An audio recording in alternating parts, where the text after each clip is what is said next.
Income from salaries का last part है बेटा हमारा, डिडक्शंस फ्रॉम सैलरी इनकम,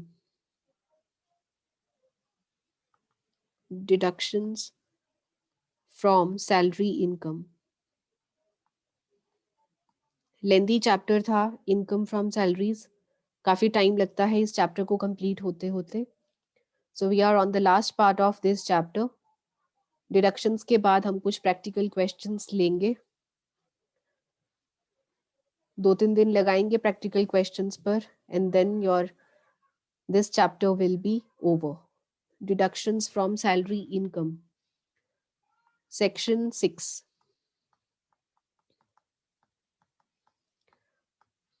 जो आपकी सैलरी इनकम आई है उसमें से टोटल सैलरी इनकम में से आपको कौन कौन सी छूट मिलेगी ये देखना है आपको। So we have 3 parts here. Section 16(1)(a),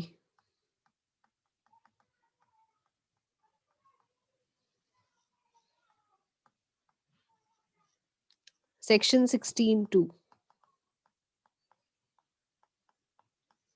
and section 16(3). Section 16(1)(a) relates to standard deduction. Standard deduction. देखिए, आपको टोटल सैलरी इनकम में से टोटल 50,000 की स्टैंडर्ड डिडक्शन मिल जाएगी।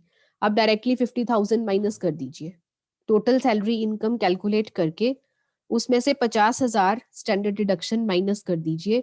50,000 से आपकी सैलरी इनकम कम हो जाएगी। जितनी इनकम कम होगी उतना टैक्स पे कम करना पड़ेगा, है ना जी।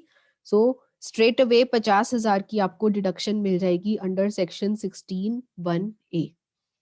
16(2) हम ऑलरेडी कर चुके हैं पहले, एंटरटेनमेंट अलाउंस, जब हमने अलाउंसेस का टॉपिक किया था तब हम इस बारे में चर्चा कर चुके हैं, दोबारा से करेंगे।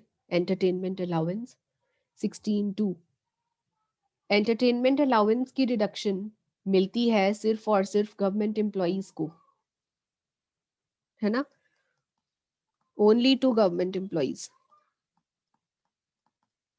सिर्फ गवर्नमेंट एम्प्लॉइज को मिलती है ये डिडक्शन, नॉन गवर्नमेंट एम्प्लॉइज को नहीं मिलती। और कितनी मिलती है amount of deduction? Amount of deduction is least of the following. ये हम ऑलरेडी कर चुके हैं। लीस्ट ऑफ द फॉलोइंग में क्या आता है? ए, एंटरटेनमेंट अलाउंस रिसीव्ड, कितना एंटरटेनमेंट अलाउंस आपने रिसीव किया है अपने एम्प्लॉयर से। बी 5,000, या फिर सी 20% ऑफ सैलरी। और यहाँ पर सैलरी का मतलब क्या है? Simple, salary means basic salary, इसमें आप डीए शीए कुछ भी नहीं लेते। सो एंटरटेनमेंट अलाउंस की डिडक्शन मिलेगी ओनली टू गवर्नमेंट एम्प्लॉइज। अगर आप गवर्नमेंट एम्प्लॉय नहीं है तो आप ये डिडक्शन नहीं ले सकते। और अमाउंट ऑफ डिडक्शन कितना होगा? या तो एंटरटेनमेंट अलाउंस रिसीव्ड, या फिर 5,000, या फिर 20% of salary, which ever is less, least, उतने की आपको डिडक्शन मिल जाएगी। एंड 16(3) रिलेट्स टू एम्प्लॉयमेंट और प्रोफेशनल टैक्स। एम्प्लॉयमेंट और प्रोफेशनल टैक्स। कुछ स्टेट गवर्नमेंट्स क्या करती हैं, यदि आप नौकरी करते हैं या फिर आप कोई प्रोफेशन करते हैं, आप डॉक्टर हैं या आपके आप ट्यूशंस रन करते हैं, तो आपकी एम्प्लॉयमेंट के ऊपर या फिर आपके प्रोफेशन के ऊपर स्टेट गवर्नमेंट टैक्स लगा देती है। तो 2 पार्ट्स में डिवाइड कर लेते हैं इसको। या तो एम्प्लॉय ने एम्प्लॉयमेंट टैक्स खुद पे किया है, पेड बाय एम्प्लॉय। अगर ये टैक्स एम्प्लॉय ने खुद पे किया है, अपनी सैलरी में से पे किया है, तो एक केस है। और अगर ये टैक्स जो है एम्प्लॉयर ने पे किया है आपके बिहाफ पर, तो अलग केस है। अगर इम्प्लॉई ने खुद पे किया है तो आप इसको डायरेक्टली डिडक्ट कर दो, डायरेक्टली डिडक्टेड। लास्ट में जाकर जब आप स्टैंडर्ड डिडक्शन और एंटरटेनमेंट अलाउंस की डिडक्शन लेंगे तो साथ ही साथ आप इसकी डिडक्शन भी ले लो, डायरेक्टली डिडक्ट कर लो, डायरेक्टली डिडक्टेड। और यदि आपके एम्प्लॉयर ने पे किया है आपके बिहाफ पे तो सबसे पहले तो आप इसको ऐड करेंगे, फर्स्टली एडेड। पहले तो आप इसको ऐड करेंगे एज पर्क, एक तरह से आपको बेनिफिट मिला है तो आप इसको सबसे पहले तो अपनी सैलरी इनकम में ऐड करेंगे। ऐड करने के बाद सेकंड स्टेप देन डिडक्टेड, उसके बाद आप लास्ट में इसकी डिडक्शन ले लीजिए। जहां पर आप खुद पे कर रहे हैं वहां पर ऐड करने का सवाल ही नहीं, वहां पे आप डायरेक्टली नीचे जाकर डिडक्ट कर दीजिए। और जहां पर आपका एम्प्लॉयर पे कर रहा है आपके बिहाफ पर, वहां पर आप पहले इसको सैलरी में ऐड कीजिए एज अ पर्क और उसके बाद इसको डिडक्ट कर दीजिए। तो ये आपके 3 डिडक्शंस हैं जो आपको सैलरी में से मिलते हैं। सेक्शन 16(1)(a) में आपको स्टैंडर्ड डिडक्शन मिलता है, आप डायरेक्टली 50,000 की छूट ले सकते हैं। एंटरटेनमेंट अलाउंस की छूट आपको तभी मिलेगी जब आप गवर्नमेंट कर्मचारी हैं।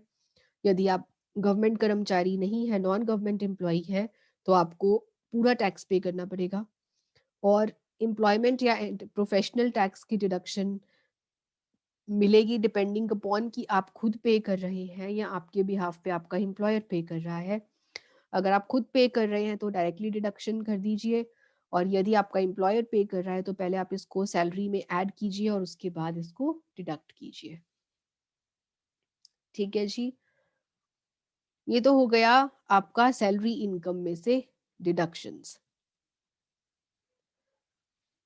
अब आपकी ग्रॉस टोटल इनकम में से भी आपको डिडक्शंस मिलती हैं बच्चे। ये देखिए, आपको एक स्ट्रक्चर दिखाती हूँ, ग्रॉस टोटल इनकम का स्ट्रक्चर।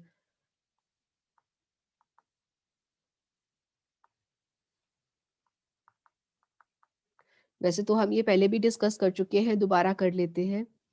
देखिए यहाँ पर आपकी टोटल सैलरी इनकम आ जाएगी, total salary income. Total salary income में से आप डिडक्शंस कर दीजिए अंडर सेक्शन 16, अंडर सेक्शन 16। और अंडर सेक्शन 16 आपको कौन सी डिडक्शंस मिल सकती हैं? ये 3 डिडक्शंस मिल सकती हैं, स्टैंडर्ड या एंटरटेनमेंट अलाउंस या फिर professional tax. Deductions under section 16 कर दीजिए तो ये आपकी आ जाएगी नेट सैलरी इनकम। ठीक है जी, इसको आप बाहर लिख लीजिए, नेट सैलरी इनकम। उसके बाद आप ऐड कीजिए बाकी इनकम्स। बाकी इनकम्स आपकी कहाँ पर हो सकती हैं? Under 4 other heads. 4 other heads कौन से हैं? Income under the head house property, जो कि हमारा नेक्स्ट चैप्टर है, house property. Income under the head PGBP, profits and gains of business and profession. Profit under the head, income under the head capital gains. Income under the head other sources. ये सारी incomes add करने के बाद आपकी आ जाती है gross total income. इसमें से आप डिडक्शंस करते हैं under section 80C to 80U। 80C to 80U वाली डिडक्शंस कौन सी हैं? ये आपकी नेक्स्ट सेमेस्टर में आएंगी। नेक्स्ट सेमेस्टर का के इनकम टैक्स में आप पढ़ेंगे कि आपकी कौन कौन सी डिडक्शंस हैं under section 80C to 80U। जब आप ये डिडक्शंस माइनस कर देते हैं तो आपका आ जाता है टैक्सेबल इनकम। इस इनकम के ऊपर आपका टैक्स लगता है। ठीक है जी। सो अभी हम जो सेक्शन 16 की बात कर रहे हैं ये तो आपको सिर्फ सैलरी इनकम में से मिलेगी डिडक्शन। जो आपकी ग्रॉस टोटल इनकम में से डिडक्शंस मिलती हैं वो बाद में आती हैं, वो टोटल डिडक्शंस होती हैं जो बाद में आती हैं। ठीक है जी, इस बारे में आपको बहुत ज्यादा नहीं करना, बस मैं आपको हल्का फुल्का सा ये बताऊंगी कि 80C में आप कुछ डिडक्शंस ले सकते हैं। 80C में आप कुछ डिडक्शंस ले सकते हैं और वो डिडक्शंस है जैसे कि अगर आप आरपीएफ में कंट्रीब्यूशन कर रहे हैं या फिर एसपीएफ में कंट्रीब्यूट कर रहे हैं या फिर पीपीएफ पे कंट्रीब्यूट कर रहे हैं, ये प्रोविडेंट फंड वाला टॉपिक जो हमने लास्ट क्लास में किया था। सो अगर आप रिकॉग्नाइज्ड प्रोविडेंट फंड या स्टैट्यूटरी प्रोविडेंट फंड या फिर पब्लिक प्रोविडेंट फंड में यदि आप कंट्रीब्यूशन कर रहे हैं तो उसकी छूट आपको एटीसी में मिल जाती है 1.5 लाख तक। साथ ही साथ अगर आपने एफडी कर रखी है, फिक्स डिपॉजिट कर रखा है, या फिर अगर आप लाइफ इंश्योरेंस प्रीमियम पे कर रहे हैं, या फिर आप कुछ और इन्वेस्टमेंट्स कर रहे हैं, किसी और तरह की सेविंग्स कर रहे हैं, एक लंबी चौड़ी लिस्ट है एटीसी की। जब हम नेक्स्ट सेमेस्टर में करेंगे तब आपको बताया जाएगा ये सब, लेकिन अभी आप सिर्फ मोटा मोटा यहाँ पर जान लीजिए कि एटीसी में यदि आप अपनी इनकम में से किन्हीं तरह की सेविंग्स करते हैं जो लिस्ट में दी गई है तो आपको छूट मिलती है, और ये टोटल छूट जो है वो आप 1.5 लाख तक की ले सकते हैं। दैट मीन्स यहाँ पर आप ग्रॉस टोटल इनकम में से 1,50,000 की जो छूट है वो अंडर सेक्शन एटीसी ले सकते हैं।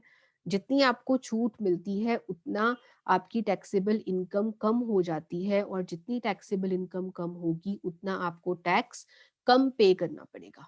ठीक है जी। So deductions goes to reduce your taxable income. ये फायदा है डिडक्शंस का। ठीक है जी। तो फिर इसके साथ ही हमारा जो डिस्कशन पार्ट है दैट गेट्स ओवर, और अब हमें स्टार्ट करने हैं कुछ इलस्ट्रेशंस, जिससे कि आपको सैलरीज का जो टॉपिक है वो और अच्छे से समझ में आएगा।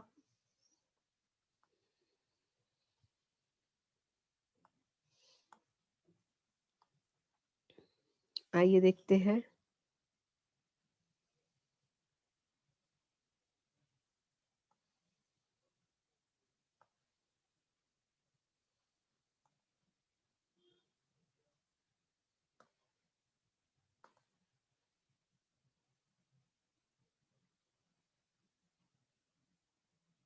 दिस इज योर इलस्ट्रेशन 12,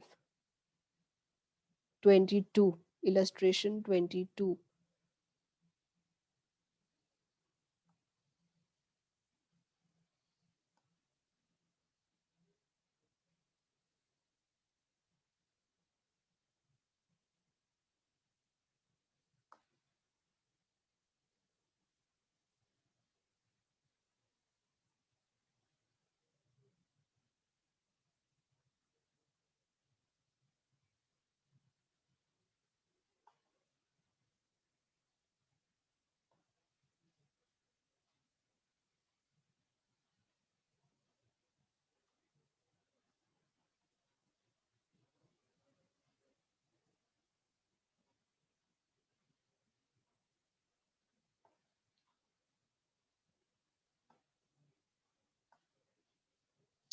देखिए क्या कहती है ये इलस्ट्रेशन,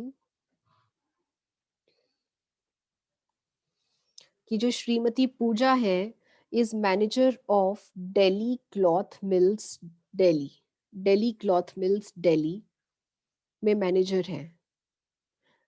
तो यहाँ से आपको क्या पता चल रहा है? This is non government, non government employee है ये।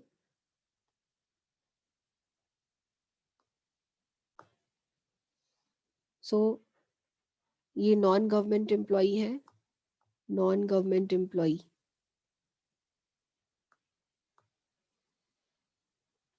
अमित जी, अटेंडेंस की बातें बाद में। आप लेट आते हैं and then you disturb the whole class with your attendance thing. She receives every month rupees 20,000 as basic salary. 20,000 as basic salary every month. 20,000 per month.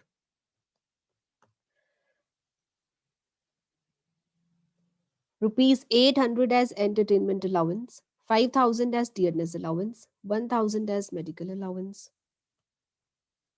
Okay जी, ठीक है। तो अब आप सबसे पहले तो ये देख लीजिए कि क्या ये स्पेसिफाइड एम्प्लॉई है या फिर नॉन स्पेसिफाइड एम्प्लॉई, क्योंकि बहुत सारे परक्विजिट्स ऐसे आएंगे जो सिर्फ और सिर्फ स्पेसिफाइड एम्प्लॉयज के केस में ही टैक्सेबल रहते हैं। In the chat box can you please tell me कि श्रीमती पूजा जो है वो स्पेसिफाइड एम्प्लॉय है या नॉन स्पेसिफाइड एम्प्लॉय? कीजिए चेक, स्पेसिफाइड एम्प्लॉय की कंडीशंस चेक कीजिए। 3 कंडीशंस थी स्पेसिफाइड एम्प्लॉय की।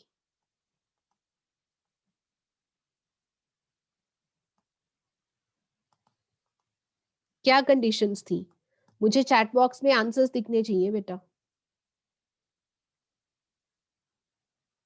क्या कंडीशंस है स्पेसिफाइड एम्प्लॉय? डायरेक्टर, यदि आप डायरेक्टर हैं तो आप स्पेसिफाइड एम्प्लॉय हैं। सेकंड, यदि आपकी सैलरी 50,000 पर एनम से ज्यादा है तो आप स्पेसिफाइड एम्प्लॉय हैं। और यदि आपका जो सब्सटेंशियल इंटरेस्ट है कंपनी में, दैट मीन्स आपकी 20% से ज्यादा वोटिंग पावर है। हाँ जी भारती, राइट। सो डायरेक्टर तो हमें ये लग नहीं रही, कहीं से भी मेंशन नहीं है, मैनेजर है, डायरेक्टर नहीं है। सो ये कंडीशन फुलफिल नहीं हो पा रही। 20% वोटिंग पावर वाली कंडीशन भी फुलफिल नहीं हो रही। लेकिन क्या उसकी सैलरी 50,000 से ज्यादा है? देखिए, अगर उसकी पर मंथ सैलरी ही 20,000 है तो साल की सैलरी तो 50,000 से ज्यादा हो ही जाएगी, हो जाएगी ना। सो ये कंडीशन उसकी फुलफिल्ड है। अकॉर्डिंगली हमने ये कंक्लूड कर लिया कि जो श्रीमती पूजा है वो स्पेसिफाइड एम्प्लॉय है। So she is specified employee. तो हमें ये पता चल गया सबसे पहले तो कि जो पूजा है वो नॉन गवर्नमेंट एम्प्लॉय है और स्पेसिफाइड एम्प्लॉय है। चलिए, तो अगर हम क्वेश्चन स्टार्ट करें तो सबसे पहले हमें सैलरी में क्या लेना होगा? सबसे पहले हमें सैलरी में लेनी होगी बेसिक पे 20,000। करें start.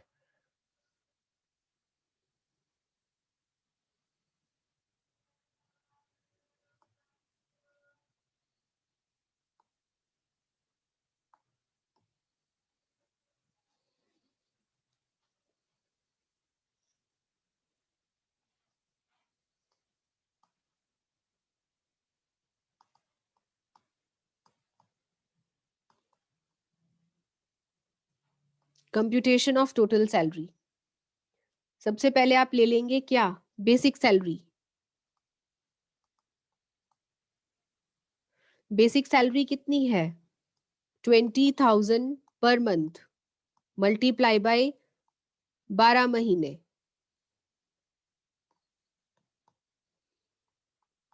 Multiply by 12।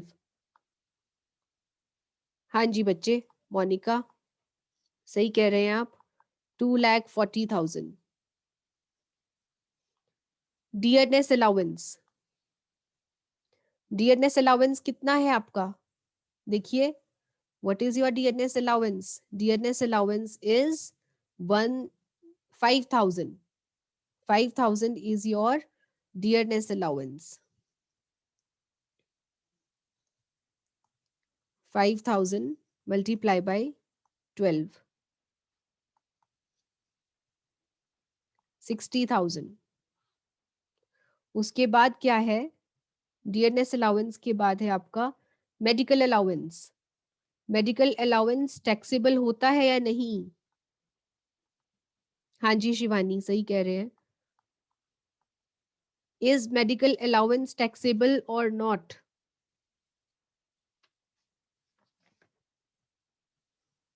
Medical allowance is fully taxable. 1,000 into 12. Monica, right answer. 12,000. Medical allowance. और क्या बोला है उसने क्वेश्चन में? Entertainment allowance 5,000। अगर हम एंटरटेनमेंट अलाउंस की बात करें, एंटरटेनमेंट अलाउंस, तो एंटरटेनमेंट अलाउंस आप पहले ऐड करते हैं और बाद में आपको डिडक्शन मिलती है। तो आपको पहले तो एंटरटेनमेंट अलाउंस यहाँ पर लेना होगा। कितना? 800 मल्टीप्लाई बाई 12, 9600 एंटरटेनमेंट अलाउंस। लेकिन एंटरटेनमेंट अलाउंस जो है वो सिर्फ एग्जेम्प्ट होता है गवर्नमेंट एम्प्लॉयज के लिए, सिर्फ गवर्नमेंट एम्प्लॉयज के लिए एग्जेम्प्ट होता है। क्या पूजा गवर्नमेंट एम्प्लॉय है? पूजा गवर्नमेंट एम्प्लॉय नहीं है, इसीलिए यहाँ पर इसको एग्जेम्पशन नहीं मिलेगी। Exempt only for government employees, और जो पूजा है वो गवर्नमेंट एम्प्लॉय नहीं है। ठीक है जी। नेक्स्ट वो क्या कहता है? नेक्स्ट वो कहता है कि शी ओन्स अ हाउस, घर उसका है, बट कंपनी ने उसको ये सब सहूलियतें दे रखी है, ये एमिनिटीज दे रखी है। क्या? Gardener, sweeper, watchman, who are each paid 400 per month. हर किसी को 400 रुपए मिल रहे हैं। गार्डनर को 400, स्वीपर को 400, वॉचमैन को 400। तो तीनों को मिलाकर कितने मिल रहे हैं? 1200 तीनों को मिलाकर मिल रहे हैं, मल्टीप्लाई बाय 12। हाँ जी। यदि गार्डनर, स्वीपर एंड वॉचमैन की सहूलियत एम्प्लॉयर ने पे करी हो, एम्प्लॉयर ने दी हो, तो स्पेसिफाइड के लिए टैक्सेबल है या नॉन स्पेसिफाइड के लिए, या दोनों के लिए? याद कीजिए। डोमेस्टिक सर्वेंट के केस में यदि डोमेस्टिक सर्वेंट्स आपका एम्प्लॉयर पे करता है तो सिर्फ और सिर्फ स्पेसिफाइड एम्प्लॉयज के केस में टैक्सेबल होता है। याद आया कुछ? कुछ याद आया? सिर्फ और सिर्फ स्पेसिफाइड एम्प्लॉयज के केस में टैक्सेबल होता है। क्या ये स्पेसिफाइड एम्प्लॉई है? हाँ जी है, तो इसके ऊपर टैक्स लग जाएगा। गार्डनर, गार्डनर की facility 400 per month multiply by 12, taxable. कितना टैक्सेबल? 4800 is taxable. क्यों taxable? This is taxable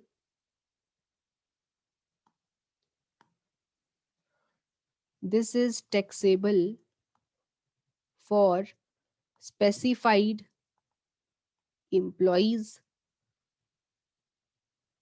only, क्योंकि एम्प्लॉयर ने प्रोवाइड किया है।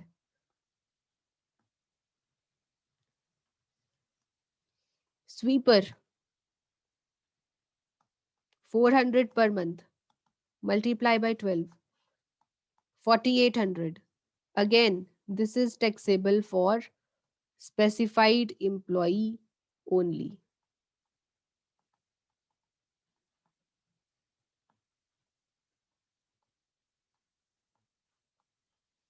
and watchman again 400 per month multiply by 12, 4800, taxable for specified employees only।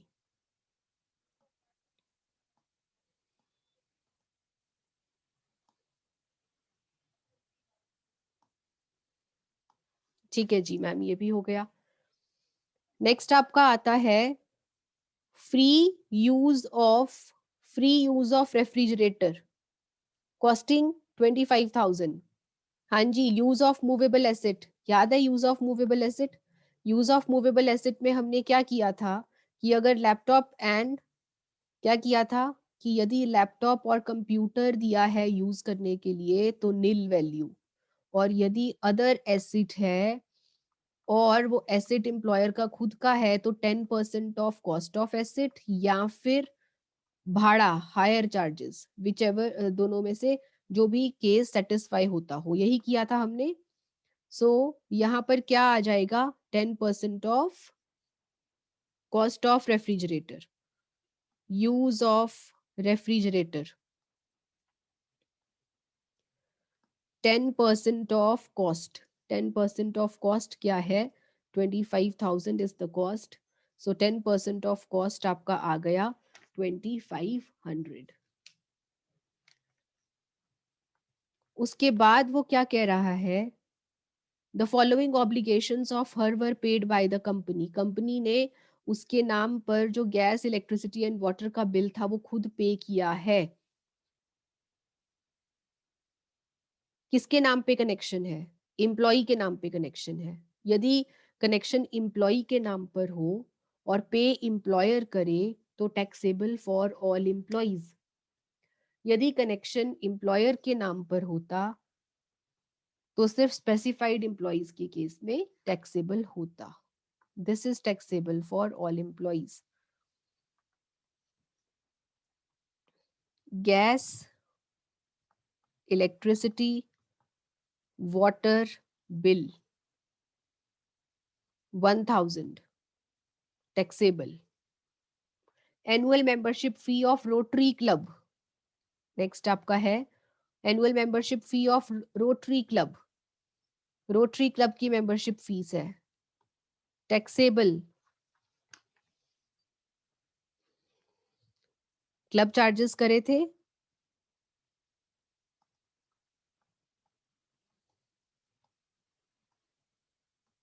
This is taxable for all employees 1200। ठीक है जी। उसके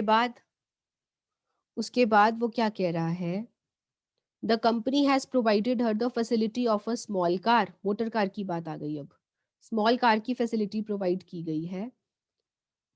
जो कार है वो प्राइवेट पर्पस के लिए यूज कर रहा है और ऑफिशियल पर्पस के लिए भी, partly for private and partly for official purpose. यहाँ पर हम क्या लेते हैं बच्चे, 1800 for small car and 2400 for big car. हाँ जी बेटा मोनिका एकदम सही, 1800 प्लस 900 यहाँ पर आ जाएगा। Use of motor car 1800 per month plus 900 per month for driver charges, multiply by 12. This comes out to 32,400। ये भी हो गया। उसके नेक्स्ट क्या कह रहा है, her son is studying in a school run by the company. Company का स्कूल है। एनुअल एक्सपेंसेस जो है वो पर स्टूडेंट है 3600। हाँ जी, यहाँ पर हमें कितने की छूट मिलती है? अगर पर्क, एजुकेशन फैसिलिटी वाला पर्क 1000 पर मंथ की छूट मिलती है। 1000 पर मंथ पर चाइल्ड। 1000 पर मंथ का मतलब क्या हुआ, साल के 12,000। और यहाँ पर साल का कितना है, 3600। क्या टैक्स लगेगा? नहीं जी, क्योंकि 12,000 तक तो छूट है। 12,000 तक तो छूट है, इसीलिए यहाँ पर टैक्स नहीं लगेगा। So free education exempt up to 1200 per month per child, sorry exempt up to 1000 per month per child। 1000 per month का मतलब क्या हुआ, 12,000 प्रति वर्ष। और यहाँ पर खर्चा सिर्फ 3600 है, सो यहाँ पर टैक्सेबल नहीं रहेगा कुछ भी। Next is she proceeded on 1 month's leave to Shimla. वो शिमला जा रही है कार पर, जहां पर वो हॉलीडे होम में रही और वो हॉलीडे होम उसकी कंपनी का था। उसको फैसिलिटी मिली 6000 की, 6000 की फैसिलिटी का हॉलीडे होम मिला उसको। कंपनी ने वहां पर हॉलीडे होम बना रखा था और उस हॉलीडे होम में वो वहां पर रुकी। हॉलीडे होम में रुकने का खर्चा था 6000 रुपए, उसके ऊपर टैक्स लग जाएगा जी। ठीक है जी। देन ये पॉइंट आपका ईसॉप्स का है, employee stock option plan. Company ने 100 शेयर्स अलॉट करे उसे, 100 रुपए उससे ले लिए और फेयर मार्केट वैल्यू जो थी शेयर की वो 350 रुपीज थी। हाँ जी, ईसॉप टैक्सेबल वैल्यू क्या रहेगी, FMV, fair market value of the share minus recovered from employee. 350 fair market value है और एम्प्लॉय से रिकवर हुए 100 rupees, multiply by total number of shares. Total number of shares उसको allot हो रहे हैं 100. सो 25,000 गेट्स टैक्सेबल हेयर. ठीक है जी. तो यहां पर आपकी आ जाएगी ग्रॉस सैलरी. ग्रॉस सैलरी सारा कुछ टोटल कर लीजिए. This comes out to 404,100. ठीक है जी. देन आप लेस करेंगे deductions. Deductions under section 16. 1A. 1A में आपको स्टैंडर्ड डिडक्शन मिल जाएगी.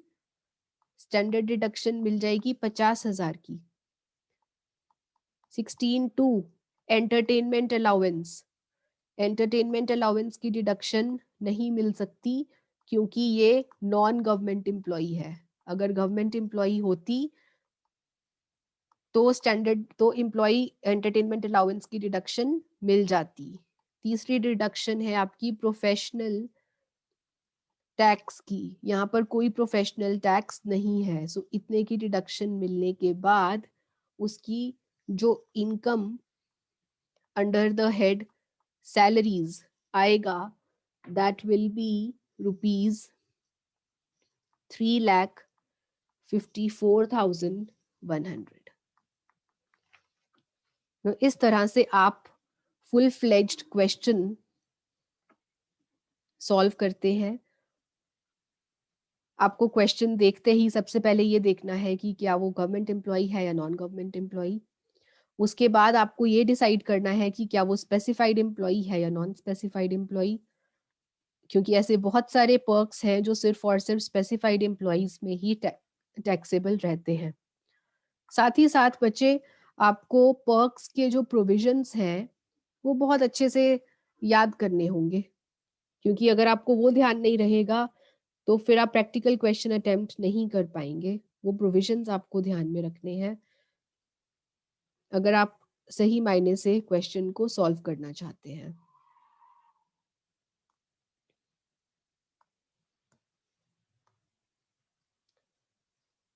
Any doubts still here?